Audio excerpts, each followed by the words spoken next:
Hi, this is Mrs. Warren. We're going to continue our story on Toby's Story by Bruce Cameron. We are currently on chapter 3. I personally love all the descriptive words that are used throughout the story. It really gives me that visual, and I can make a picture in my head so that I can understand what's happening in this story. I hope you are enjoying it as well.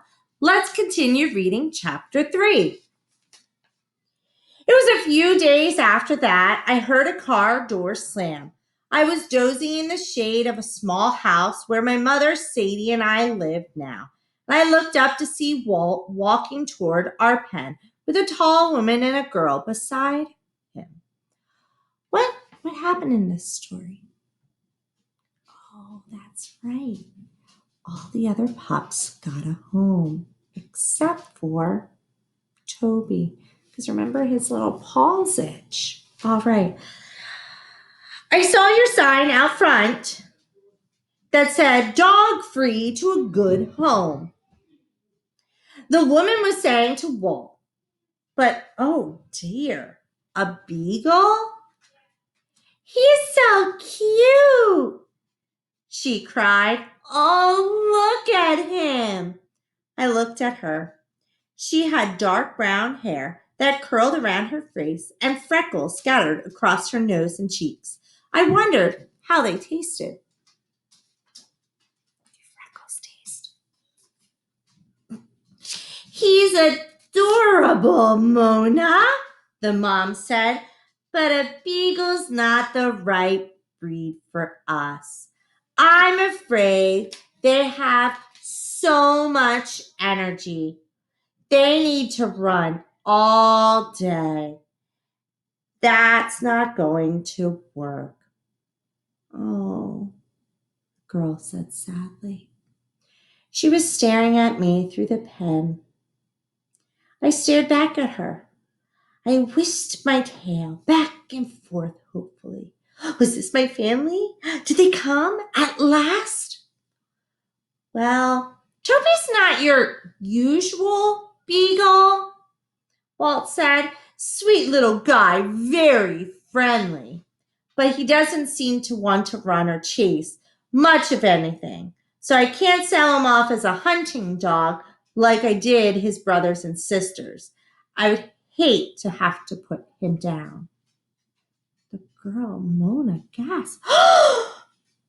But I don't have room for this dog that just wants to lay around, Walt finished. A dog that wants to lay around is just what we need, the woman said. Mona's dark, wide eyes seemed to get even wider. Really, Mom? Walt looked hopeful. It doesn't bother you that he's a beagle who doesn't run? Well, it's hard to explain, Mona's mother answered. But I do believe he's going to be perfect. We'll take Toby. Yay, Toby gets a home. And this is how I left Walt and the ranch and my mother and found myself riding along in the back seat of a car, held close in Mona's arms, and felt warm and smelled great, sweet from her skin.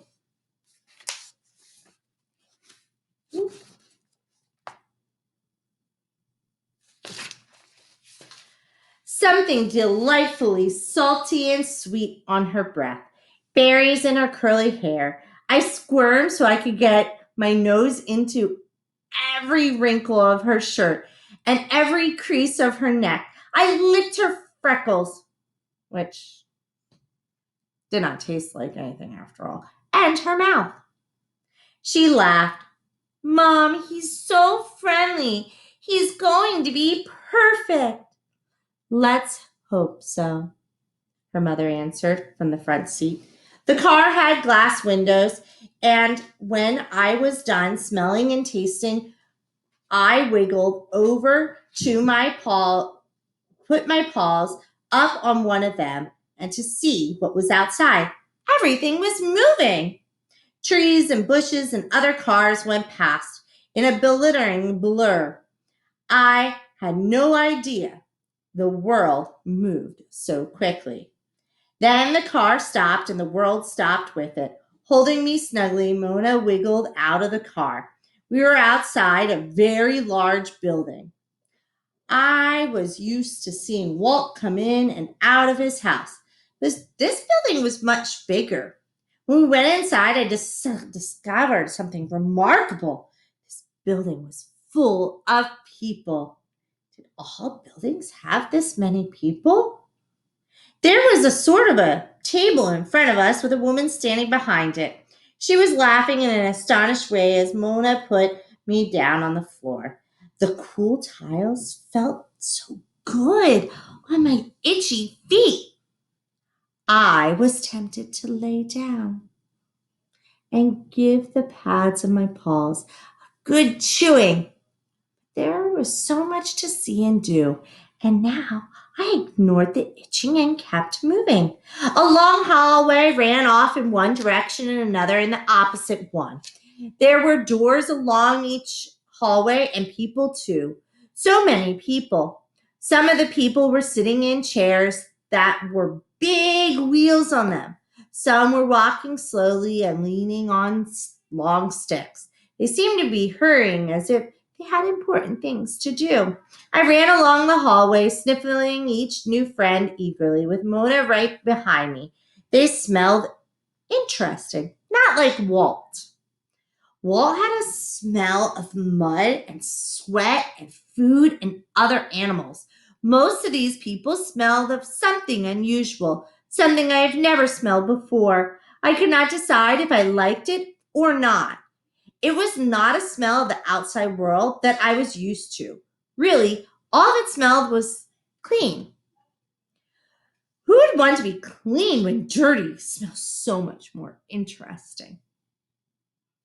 Okay. A few of the doors were open, and when I peeked inside, I saw beds with more people. It was so overwhelming, I ignored the signals coming from my bladder until they got so powerful that I had to squat right there. Toby, not here! Mona gasped. She snatched me up before I got started and rushed me down the hallway and out through a different door from the one we came in. We were in the yard with concrete sidewalks and a smooth lawn. At the far side of the lawn was a tall wooden fence with a few trees and bushes growing next to it. Let's pause for a moment. Where does Mona taking Toby? Where are they at? A lot of people, people with wheelchairs, people with canes.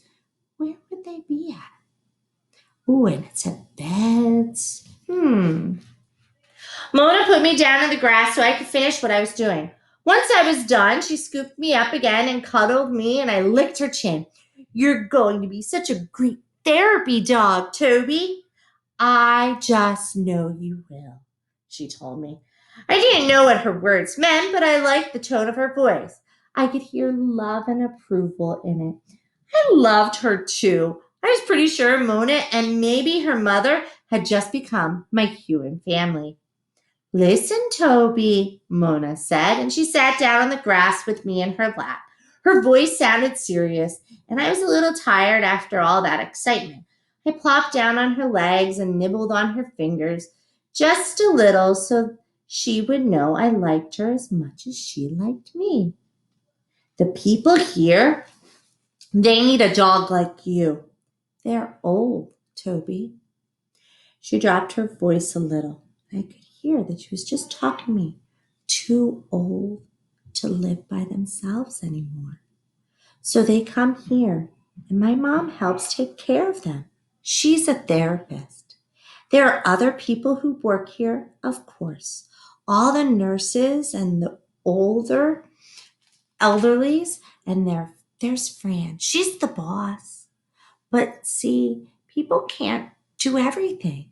People can give their patients their medicine and help them with their wheelchairs and stuff like that, but they can't really make them happy. That's what you can do, Toby.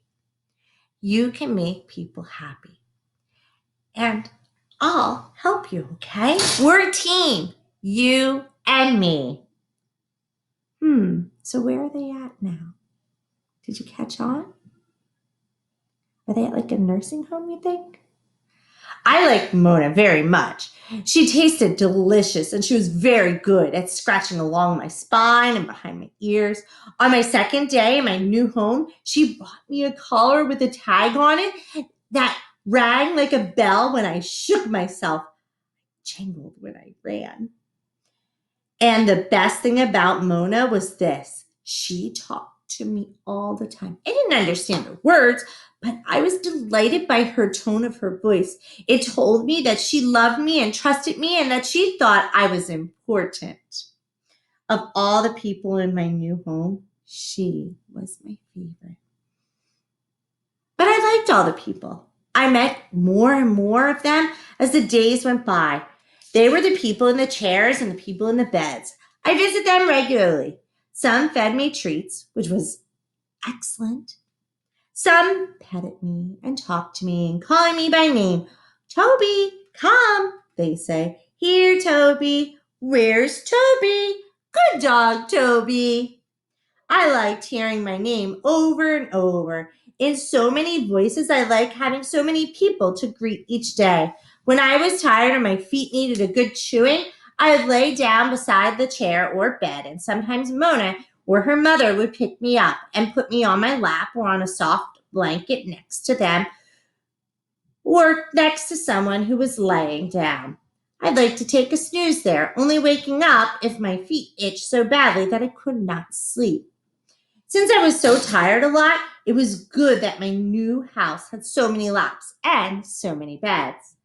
Good dog, Toby, Mona's mother said one day, stroking me as I lay on a bed next to a woman with white hair and very soft skin that gave off a smell of flowers. Another woman had come into the room and stood there with her arms folded. She had gray hair, cut short, and was short and thin herself, with a frown on her face.